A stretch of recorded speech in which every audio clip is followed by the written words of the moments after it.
Bismillahirrahmanirrahim. Assalamualaikum warahmatullahi wabarakatuh. Selamat datang ke program E-Belajau Matematik Tingkatan 4, Bab 10, Matematik Pengguna Pengurusan Keuangan.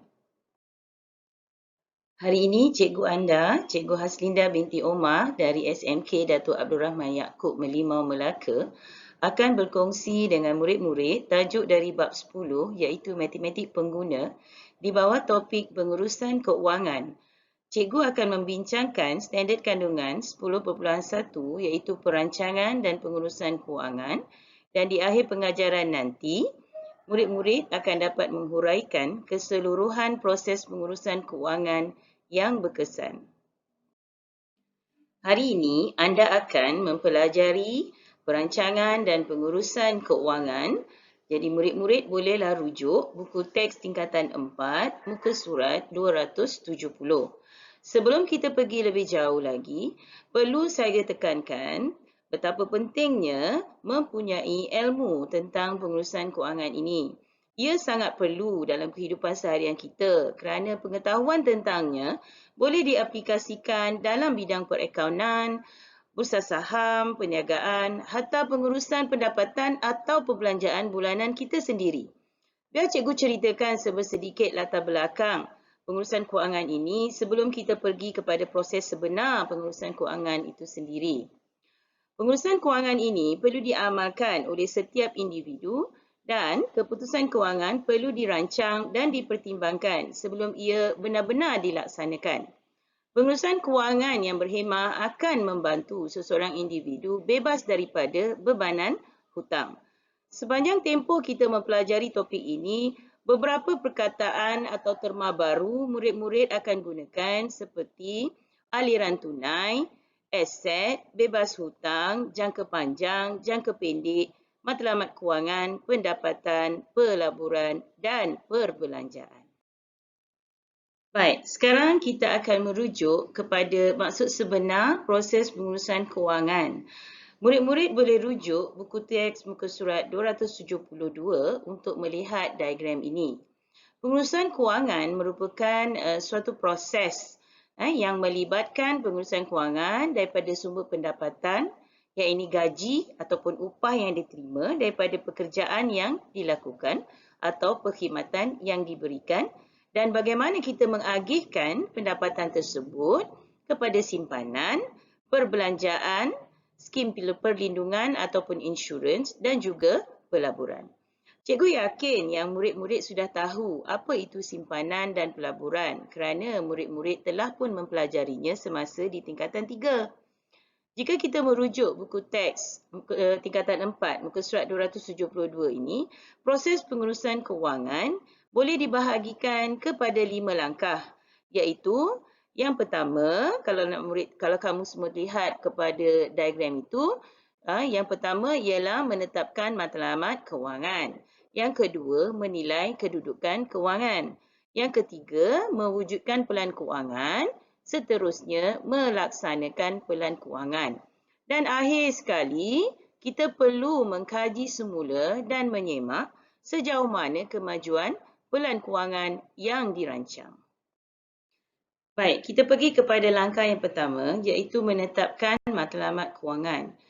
Penetapan matlamat kewangan mestilah mengikut keutamaan dan spesifik. Sebagai contoh, seorang individu hendak menyimpan RM15,000 dalam bank bagi tempoh 3 tahun sebelum berkahwin. Atau seseorang hendak menunaikan haji dalam tempoh 5 tahun dari sekarang dan beliau perlu mempunyai simpanan di tabung haji sebanyak RM10,000 bagi membolehkan beliau menunaikan haji. Semasa menetapkan matlamat kewangan, seseorang perlu menentukan matlamat tersebut hendak dicapai dalam jangka masa yang terdekat, iaitu jangka masa pendek, atau dalam tempoh masa yang lebih lama, iaitu dalam jangka masa panjang. Biar cikgu terangkan apa yang dimaksudkan dengan matlamat kewangan jangka pendek dahulu. Matlamat kewangan jangka pendek ialah matlamat yang hendak dicapai kurang daripada 1 tahun. Mungkin dalam masa 3 bulan, 6 bulan, 9 bulan dan seterusnya. Biasanya, matlamat kewangan jangka pendek tidak melibatkan jumlah amaun yang besar. Contohnya, jika seseorang ingin membeli komputer riba, kerusi sofa, telefon bimbit dan lain-lain. Matlamat kewangan jangka panjang pula ialah matlamat yang hendak dicapai melebihi tempoh 5 tahun. Pada kebiasaannya, matlamat kewangan jangka panjang ini melibatkan jumlah amaun yang banyak. Sebagai contoh, seseorang individu ingin mempunyai kewangan yang mencukupi semasa persaraan ataupun mempunyai kewangan yang mencukupi bagi pendidikan kanak-kanak. Ini adalah contoh barang yang ataupun matlamat yang kita nak dapat dalam tempoh jangka masa yang pendek seperti komputer riba, cikgu dah sebut tadi kan, kerusi sofa, handphone, dan untuk jangka masa panjang mungkin juga kita memerlukan skim persaraan ataupun child education plan ataupun perancangan pendidikan anak-anak. Baik, seterusnya, tempoh masa untuk kita mencapai sesuatu matlamat kewangan bergantung kepada jumlah perastusan simpanan bulanan daripada pendapatan yang diterima. Keadaan ini sebenarnya bergantung pada cara seseorang itu merancang. Perkara paling penting semasa merancang matlamat kewangan ialah menetapkan matlamat. Semasa menetapkan matlamat, perbelanjaan kepada keperluan mesti diutamakan berbanding kepada perbelanjaan kepada kehendak. Perbelanjaan keperluan terdiri daripada belanja keperluan asas seperti makanan, tempat tinggal dan pakaian. Okey, ini adalah gambar perbelanjaan keperluan yang cikgu maksudkan tadi. Ia lebih kepada keperluan asas lah. Kemudian, perbelanjaan kehendak pula ialah keinginan menjalani kehidupan mewah. Okey, ini adalah antara gambar perbelanjaan kehendak. Memakai jam yang mahal, kereta yang mahal, memakai motosikal yang berjenama, barang kemas. Jadi, ini boleh membawa seseorang individu berbelanja lebih daripada pendapatan yang diperolehi. Ini boleh mengakibatkan seseorang terjebak dengan bebanan hutang yang melampau. Oleh itu, perancangan kewangan yang cekap akan membantu seseorang individu bebas daripada masalah kewangan serta dapat mewujudkan simpanan yang mencukupi bagi menghadapi waktu kecemasan. Bagi pengurusan kewangan yang berkesan, kita perlukan strategi yang baik bagi menetapkan matlamat kewangan yang jelas dan boleh dicapai. Kita panggil strategi ini sebagai matlamat kewangan SMART. Apa itu SMART? Baiklah, dalam slide sebelum ni, cikgu ada tanya apa itu SMART. Jadi cikgu yakin murid-murid pun nak tahu apa itu SMART. Okey, SMART terdiri daripada 5 kunci utama atau kata lainnya 5 strategi utama yang perlu diambil kira semasa melakukan penetapan matlamat. Di mana matlamat tersebut mestilah S iaitu spesifik. Dalam bahasa Melayunya kita panggil khusus. Matlamat itu juga mestilah M iaitu measurable, boleh diukur.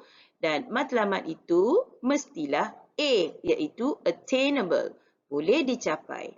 Matlamat itu mestilah R iaitu realistic, mestilah bersifat realistik. Dan akhir sekali, matlamat itu mestilah T iaitu time bound, ia mempunyai tempoh masa.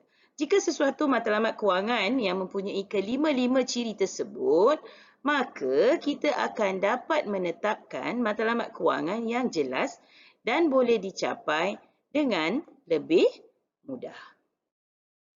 Baiklah, sekarang kita pergi kepada contoh satu. Kita nak lihat sama ada seseorang itu dapat menggunakan strategi SMART itu dalam menetapkan matlamat keuangannya. Okay, contoh satu ini menunjukkan, contoh satu ini kamu boleh lihat di muka surat 273 buku teks tingkatan 4. Dan biar cikgu bacakan dulu contohnya. Encik Yusof akan menyambut Hari Keluarga di Port Dickson dalam tempoh 6 bulan. Sambutan ini akan menelan perbelanjaan sebanyak RM1,500. Encik Yusof perlu menyimpan RM250 sebulan daripada pendapatannya sebanyak RM2,500 sebulan untuk mencapai matlamat keuangan beliau. Adakah matlamat keuangan Encik Yusof memenuhi pendekatan SMART? Jadi apa yang kita buat hari ini ialah bagaimana nak menyelesaikan persoalan ini. Kita perlu pergi kepada 5 kunci utama SMART itu dan kita perhatikan adakah Encik Yusof memenuhi kesemua strategi tersebut. Strategi yang pertama adalah spesifik, iaitu khusus. Kalau kita perhatikan, adakah matlamat Encik Yusof matlamat Encik Yusof adalah untuk menyambut Hari Keluarga di Port Dickson. Dalam hal ini, matlamat Encik Yusof bukan sekadar ingin pergi bercuti, tetapi beliau menetapkan juga lokasi yang spesifik, iaitu khusus. Baik, kita pergi kepada strategi yang kedua. Adakah Encik Yusof memenuhi strategi kedua iaitu semasa menetapkan matlamat, adakah matlamatnya measurable ataupun boleh diukur? Okay. Kita perhatikan dekat sini, matlamat Encik Yusof boleh dihitung kerana beliau mengetahui jumlah wang yang akan diperlukan untuk menyambut Hari Keluarga. Dalam hal ini, matlamat Encik Yusof bukan sekadar memerlukan wang, tetapi beliau mengetahui jumlah wang yang diperlukan untuk menyambut Hari Keluarga tersebut. Seterusnya, adakah penetapan matlamat Encik Yusof itu attainable? Boleh dicapai? Okey, kita perhatikan sama-sama. Matlamat kewangan Encik Yusof boleh dicapai dengan menyimpan RM250 sebulan daripada jumlah pendapatan bulanan beliau sebanyak RM2,500. Adakah penetapan matlamat Encik Yusof ini bersifat realistik? Baiklah, mari kita perhatikan. Matlamat kewangan Encik Yusof yang hendak menyambut Hari Keluarga di Port Dickson dalam masa 6 bulan adalah bersifat realistik. Beliau akan menyimpan sebanyak RM250 sebulan untuk mencapai tujuan tersebut. Dan adakah penetapan matlamat ini time bound ataupun mempunyai tempoh masa yang sesuai? Ya. Matlamat kewangan Encik Yusof mempunyai tempoh masa iaitu 6 bulan. Jadi kesimpulannya di sini, Encik Yusof memang mengamalkan matlamat kewangan berpandukan konsep SMART seperti yang cikgu terangkan sebelum ini. Baik, murid-murid masih ingat tak lagi diagram yang cikgu pernah share sebelum ini dalam slide yang sebelum ini mengenai proses pengurusan kewangan. Sebelum ni kita telah pun selesai membincangkan bagaimana hendak menetapkan matlamat kewangan sebagai langkah pertama dalam proses pengurusan kewangan kita. Dan selepas ini kita akan pergi kepada langkah yang kedua iaitu menilai kedudukan keuangan. Langkah kedua ialah menilai kedudukan keuangan. Sudah tentulah aset dan liability akan menjadi pengukur bagi menilai kedudukan kewangan. Biar cikgu nyatakan atau terangkan apakah dia aset. Aset terdiri daripada wang tunai, simpanan, pelaburan hartanah, simpanan tetap, amanah saham dan juga saham syarikat. Kesemua terma atau istilah ini kamu telah pun pelajari semasa di tingkatan 3. Kemudian liability pula terdiri daripada pinjaman bank, hutang kad kredit, sewa rumah dan juga bil utility. Kita berada di langkah ketiga dalam proses pengurusan kewangan iaitu mewujudkan pelan kewangan. Pengurusan kehidupan berdasarkan pelan kewangan membantu seseorang memantau aliran tunai. Terdapat 2 komponen penting dalam pelan kewangan yang dibina iaitu sumber pendapatan dan juga perbelanjaan. Kita pergi dulu kepada sumber pendapatan, di mana pendapatan boleh dibahagikan kepada dua sumber, iaitu pendapatan aktif dan juga pendapatan pasif. Apa itu pendapatan aktif?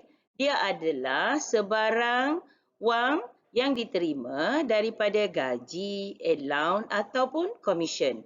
Manakala pendapatan pasif pula adalah wang yang diterima hasil daripada sewa, faedah ataupun dividen.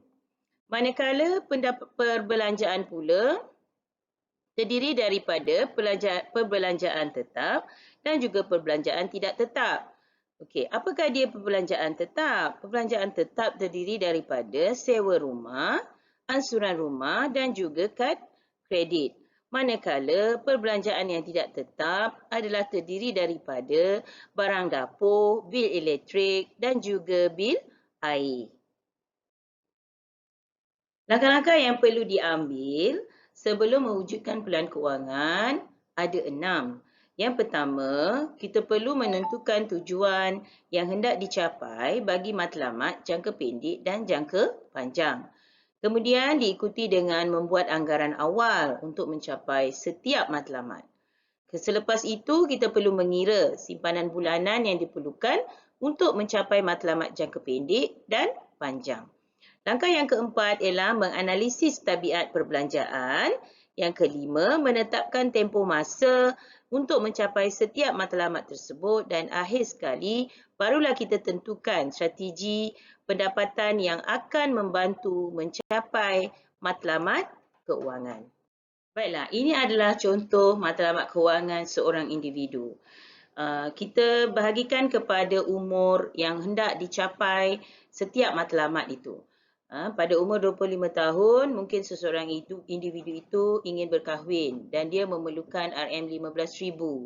Kemudian pada usia 30 tahun, seorang individu itu ingin memiliki kereta sendiri yang berharga RM80,000.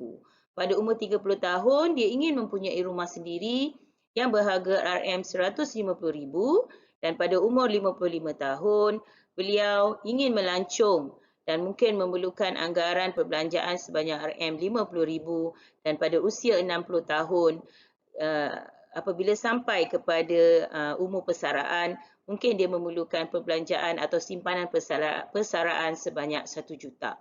So, pengurusan kewangan yang cekap membantu seseorang menyusun strategi yang perlu diambil terhadap corak perbelanjaan supaya dapat mengumpul simpanan bulanan. Contoh, yang pertama, katakanlah matlamat nak berkahwin. Tahun dia mula menetapkan matlamat itu adalah pada tahun 2019 dan tahun sasaran berkahwin adalah pada tahun 2022. Jadi tempoh untuk dia mencapai matlamat itu adalah dalam masa 3 tahun dan jumlahnya perbelanjaan kewangan itu adalah RM15,000. Jadi berapakah komitmen simpanan sebulan yang membolehkan seseorang individu itu berkahwin pada usia 22 pada tahun 2022 pada usia 25 tahun untuk mendapat jumlah simpanan sebanyak RM15,000. Jadi apa yang kamu kena buat adalah kamu kena ambil jumlah RM15,000 ini, kamu kena bahagikan dengan 3 tahun. Sebenarnya kamu kena bahagikan dengan 36 bulan supaya kamu boleh mendapat berapakah jumlah atau nilai simpanan sebulan yang boleh diperolehi. Jadi kat situ kamu akan dapat 15,000.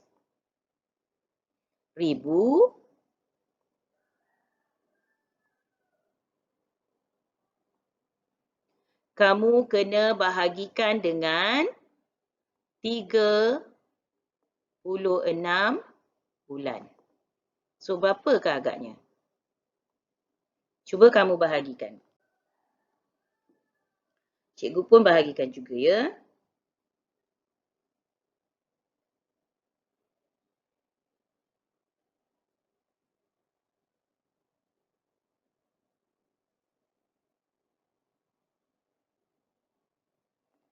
Okey. So, Mungkin pada komitmen bulanan yang seseorang itu perlu simpan adalah sebanyak RM16.67.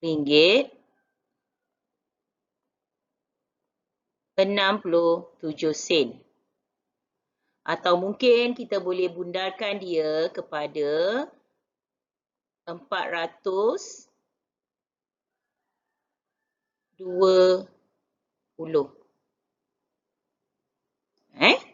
Okey.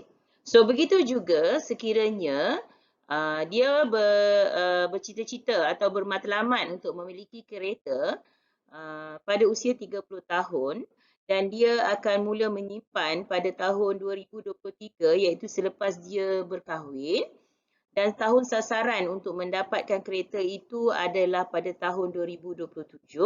Jadi dengan tempoh masa 4 tahun itu, dengan wang pendahuluan RM20,000, berapakah agaknya komitmen simpanan sebulan seseorang individu itu perlu lakukan untuk mendapatkan kereta pada tahun 2027. Jadi cikgu harap kamu boleh cuba kira sendiri dan berikan jawapannya nanti. Ya. Baik, mari kita cuba pula buat contoh 2. Encik Derek menerima pendapatan aktif sebanyak RM3,000 dan pendapatan pasif sebanyak RM1,000 dalam sebulan. Encik Derek juga mempunyai perbelanjaan tetap sebanyak RM1,350 dan perbelanjaan tidak tetap sebanyak RM650 sebulan. Kita jawab soalan A dulu. Hitung aliran tunai bulanan Encik Derek. Kemudian jelaskan jawapan anda. Ada 2 soalan dekat sini, iaitu yang pertama, menghitung aliran tunai. Yang kedua, menjelaskan jawapan kita tentang aliran tunai Encik Derek. Okey, yang pertama, untuk mendapatkan aliran tunai bulanan bagi Encik Derek, kita kena perhatikan 2 perkara, iaitu pendapatan dan perbelanjaan yang diperolehi, pendapatan yang diperolehi dan perbelanjaan yang dilakukan oleh Encik Derek. Pendapatan Encik Derek ada 2, iaitu pendapatan aktif dan juga pendapatan pasif. Pendapatan aktif Encik Derek adalah sebanyak RM3,000 dan pendapatan pasifnya adalah RM1,000. Jadi kita akan jumlahkan kedua-dua pendapatan ini sebelum kita menolakkannya dengan perbelanjaan yang dilakukan oleh Encik Derek. Dan perbelanjaan dia pula terdiri dari perbelanjaan tetap dan perbelanjaan tidak tetap. Kita perlu juga menjumlahkan perbelanjaan tetap dan perbelanjaan tidak tetap ini untuk tolak daripada jumlah pendapatan. Baik, kita boleh tengok penyelesaiannya. Jumlah pendapatan kita tolak dengan jumlah perbelanjaan. Jadi akhir sekali, Encik Derek mempunyai aliran tunai sebanyak RM2,000 yang merupakan lebihan daripada pendapatan beliau. Lebihan dari pendapatan ini atau kata lainnya, pendapatan melebihi perbelanjaan dipanggil aliran tunai positif. Jadi kesimpulannya atau penjelasannya ialah aliran tunai positif sebanyak RM2,000 adalah baik kerana Encik Derek mempunyai lebihan daripada pendapatan setelah menolak perbelanjaan. Hal ini membolehkan beliau melabur atau menghadapi situasi kecemasan jika berlaku. Baik, sekarang kita akan cuba menjawab bahagian B bagi soalan atau contoh yang sama, iaitu jelaskan aliran tunai Encik Derek jika pendapatan pasif Encik Derek tidak wujud. Dan jumlah perbelanjaan juga meningkat sebanyak 60%. Jadi ada 2 keadaan di sini, iaitu yang pertama, pendapatan yang Encik Derek ada hanyalah pendapatan aktif sebanyak RM3,000. Dan pendapatan pasif ini tidak wujud. Tidak ada. Okey, itu yang dimaksudkan dengan soalan B tadi. Kemudian perbelanjaannya meningkat sebanyak 60% bermaksud perbelanjaan tetap ini 1,350 kita perlu tambahkan dengan perbelanjaan tidak tetap 650 dan kita perlu mendarabnya dengan 1.6 kerana ada peningkatan sebanyak 60% daripada pendapatan tersebut.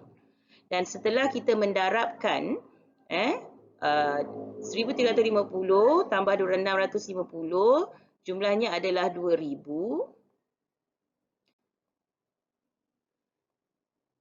Kita perlu darabkan dengan kadar 1.6. Hasilnya nanti adalah 3,200. Jadi, kita lihat bagaimana kita nak mendapatkan aliran tunai yang baru bagi situasi yang kedua ini untuk Encik Derek. Okey. Cuba kita perhatikan. Sekiranya ia hanya melibatkan pendapatan aktif sebanyak 3,000, maka pendapatan menolak perbelanjaan akan mendapat baki 200 keterhutangan di situ ataupun kita panggil dia dalam istilah aliran tunai negatif. Kenapa ia dipanggil aliran tunai negatif? Kerana jumlah pendapatan kurang daripada jumlah pendapat perbelanjaan. Ini bermaksud dia belanja lebih daripada pendapatan beliau. Dan aliran tunai negatif ini bolehlah dijelaskan sebagai sesuatu yang membebankan Encik Derek dan mungkin menyebabkan beliau menggunakan kemudahan kad kredit bagi mengatasi masalah keuangan. Baik, kita cuba contoh yang ketiga ini. Bagaimanakah kita hendak menghitung aliran tunai bulanan bagi Cik Janani? Biar cikgu bacakan dulu soalannya. Cik Janani bekerja sebagai seorang guru swasta. Beliau menerima pendapatan sebanyak RM3,500. Beliau juga mengajarkan tuition dan memperolehi pendapatan sebanyak RM1,000. Cik Janani juga menyewakan rumahnya sebanyak RM850 sebulan. Cik Janani mempunyai perbelanjaan tetap sebanyak RM1,200 dan perbelanjaan tidak tetap sebanyak RM600 sebulan. Okey, mula-mula kita kena kenal pasti dulu yang manakah pendapatan dan yang manakah perbelanjaan yang dilakukan oleh Cik Janani. Okey, kalau kita perhatikan sini, pendapatan 3,500 ini kita panggil dia sebagai pendapatan aktif. Begitu juga dengan pendapatan daripada sumber mengajar tuition 1,000. Ini juga dipanggil pendapatan aktif. Manakala RM850 hasil dari sewaan rumah ini, kita boleh panggil dia sebagai pendapatan pasif bagi Cik Janani. Dan Cik Janani mempunyai dua jenis perbelanjaan, iaitu perbelanjaan tetap sebanyak 1,200 dan juga tidak tetap sebanyak 600 sebulan. Jadi untuk menghitung tunai bulanan bagi Cik Janani, kita lihat penyelesaian ini. 3,500 tadi, kita tambah dengan 1,000, kita tambah lagi dengan 850, kita tolakkan dengan 1,200 perbelanjaan tetap dan 600 perbelanjaan tidak tetap yang dilakukan oleh Cik Janani.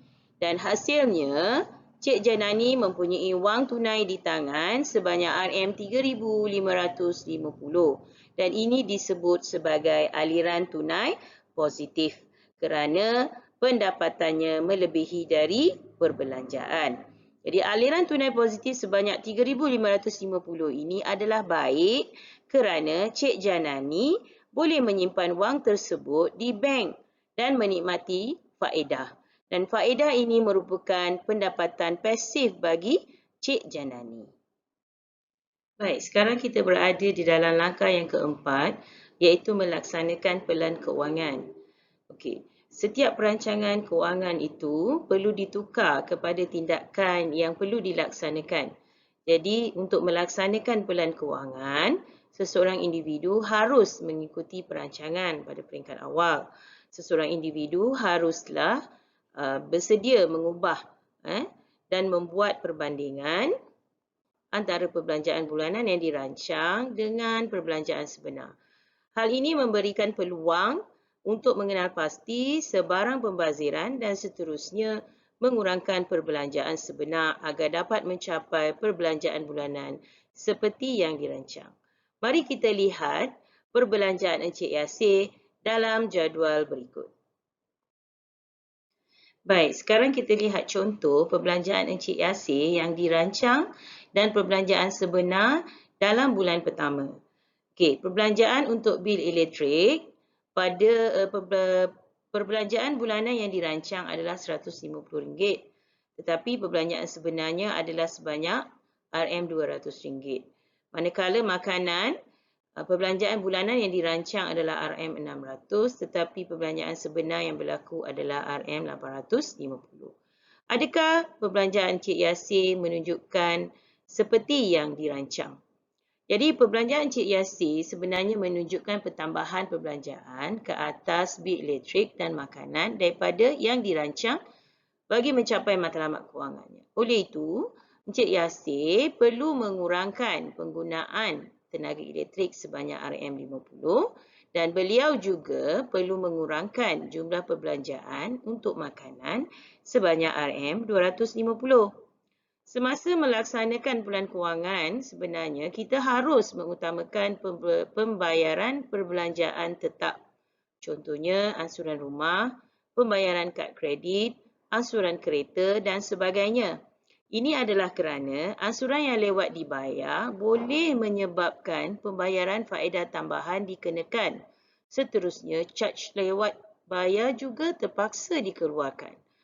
Jadi selain itu, semasa melaksanakan pelan kewangan, seseorang harus memastikan aliran tunai bulanan sentiasa positif, iaitu pendapatan melebihi perbelanjaan. Dan aliran tunai bulanan yang negatif iaitu defisit menunjukkan perbelanjaan melebihi pendapatan. Seseorang mungkin terjebak dalam hutang sekiranya menghadapi situasi aliran tunai negatif ini. Jadi bagi mengatasi masalah ini, seseorang itu perlu bertindak pantas untuk mengubah corak perbelanjaan kerana sekiranya beliau gagal mengatasi masalah tersebut, ia boleh menyebabkan beliau gagal mencapai matlamat kewangan dalam tempoh masa yang ditetapkan. Baik murid-murid, sekarang kita beralih kepada contoh 4 di muka surat 278 buku teks kamu. Cikgu bacakan dulu soalannya. Puan Aminah ingin membeli kereta yang berharga RM50,000 dalam masa setahun. Beliau bercadang hendak membayar wang pendahuluan sebanyak RM7,500 daripada simpanan beliau. Sebelum ini, Puan Aminah tidak mempunyai simpanan. Puan Aminah ingin membuat pinjaman kenderaan daripada bank. Bank X telah menawarkan beberapa pilihan.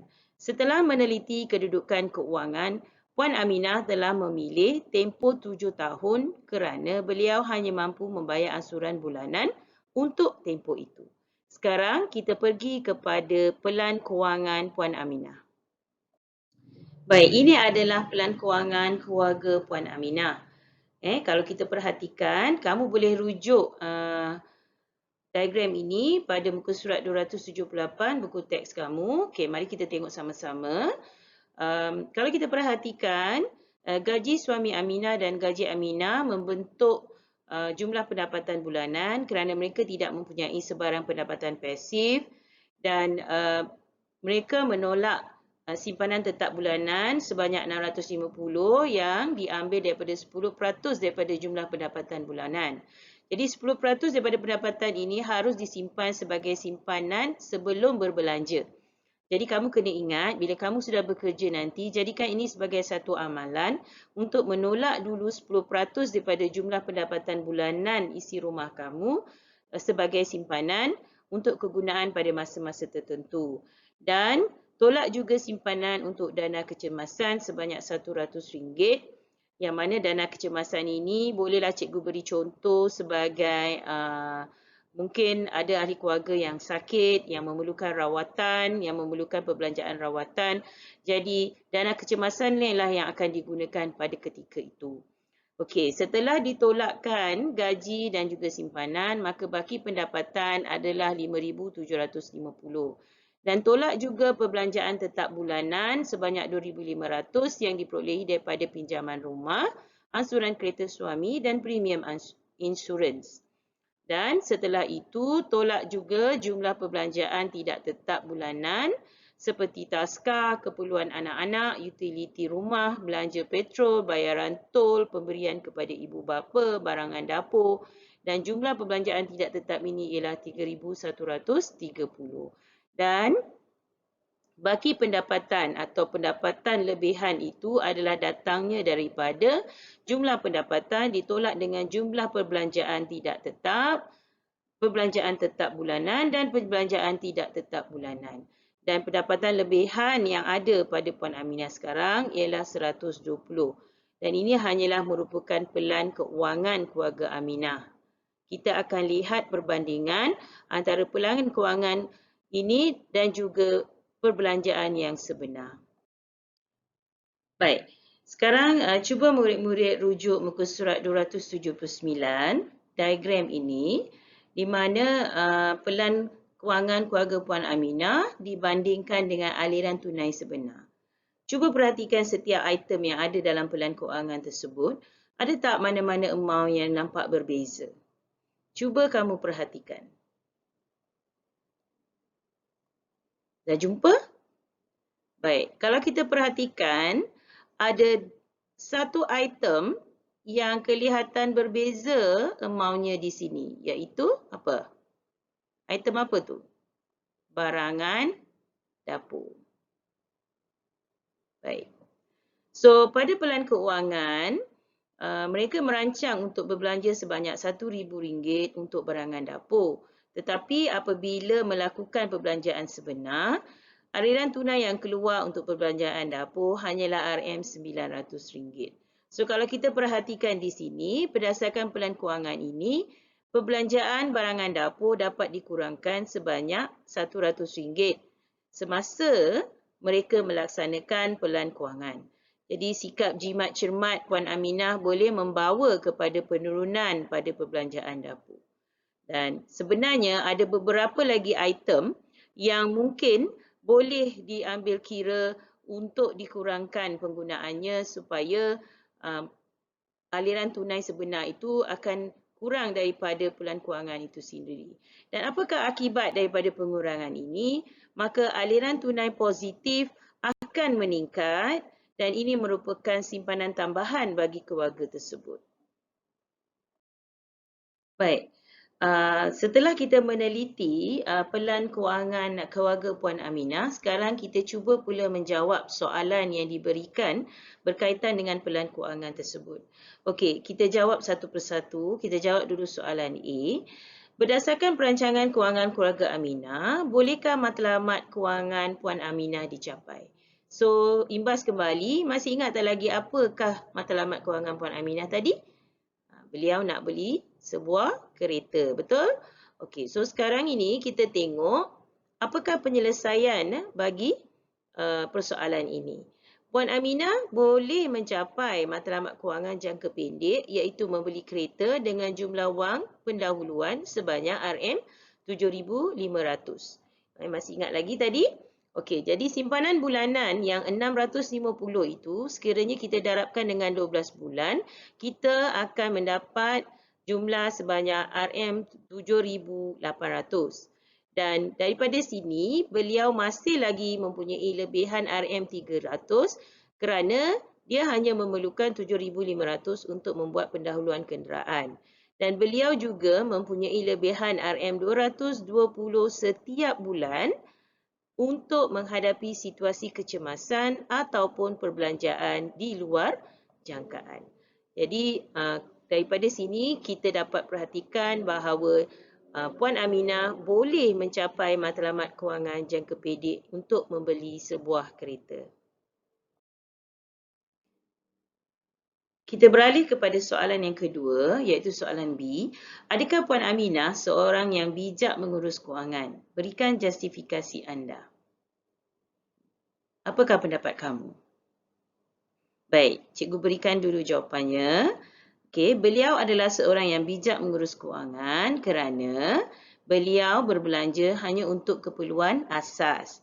Kemudian beliau juga mempunyai simpanan bulanan dan beliau juga mengutamakan perlindungan iaitu membeli insurans dan tidak mempunyai hutang seperti hutang kad kredit. Baik, soalan C pula bertanya, adakah Puan Aminah menggunakan pendekatan SMART untuk mencapai matlamat kewangan beliau? Berikan justifikasi anda. Okey, di sinilah kita akan mengulang kaji semula apakah yang dikatakan tentang kunci utama untuk mencapai matlamat kewangan iaitu strategi SMART. Okey. Kita perhatikan justifikasi kita iaitu Puan Aminah menggunakan pendekatan SMART untuk mencapai matlamat kewangan iaitu matlamatnya spesifik kerana dia ingin membeli kereta yang berharga RM50,000 dan matlamatnya adalah measurable kerana perlu membayar wang pendahuluan sebanyak RM7,500 dan ia adalah attainable kerana wang pendahuluan yang boleh dicapai sebanyak RM7,500 dalam masa setahun, menjadikan ia sebagai satu matlamat jangka pendek. Dan dia juga adalah realistik kerana simpanan bulanan sebanyak RM650 daripada jumlah pendapatan RM6,500 adalah sebanyak 10% sahaja daripada jumlah pendapatan. Dan dia adalah time bound kerana ia dapat dijalankan atau dicapai dalam tempoh 1 tahun. Baik, sekiranya kita imbas kembali kepada proses perancangan kewangan, kita ada 5 langkah dalam proses perancangan kewangan. Kita telah pun melalui 4 langkah sebelum ini. Dan langkah yang kelima ataupun terakhir ialah kita perlu mengkaji semula dan menyemak kemajuan perancangan kewangan kita. So di sini cikgu nak kita terangkan sedikit apakah kelebihan mengkaji semula dan menyemak kemajuan perancangan kewangan kita itu. So pertama sekali ialah kita perlu memastikan aliran tunai sentiasa positif. So ini adalah kelebihannya. Dan kemudian mencapai matlamat kewangan seperti yang dirancang dan kita juga perlu bersedia mengubah matlamat kewangan jika matlamat itu tidak realistik untuk pendapatan bulanan semasa. Okey. Kita beralih kepada contoh 5 dan perlu diingat bahawa contoh 5 ini merujuk kepada contoh 4 berkenaan dengan pelan kewangan Puan Aminah yang ingin membeli sebuah kereta itu tadi. Dan cikgu baca dulu contoh 5 ini. Suami Puan Aminah dinaikkan pangkat pada hujung bulan Jun 2019 dengan kenaikan gaji sebanyak 10%. Jumlah perbelanjaan lain mereka adalah tetap. Apakah kesan kenaikan gaji suami Puan Aminah kepada matlamat kewangan Puan Aminah? Baik, sekarang kita lihat penyelesaiannya. Kenaikan gaji suami Puan Aminah adalah 10% daripada RM3,500 iaitu sebanyak RM350. Jadi gaji baharu suami Puan Aminah adalah RM3,850. So apabila gaji suami Puan Aminah meningkat sebanyak 10%, maka jumlah wang simpanan bank juga boleh ditambah. Kalau sebelum ini simpanan bank hanya RM650, kini simpanan sudah meningkat kepada RM685. Memandangkan perbelanjaan lain adalah tetap, maka hal ini dapat membantu pembelian kereta dalam jangka masa yang lebih singkat daripada setahun.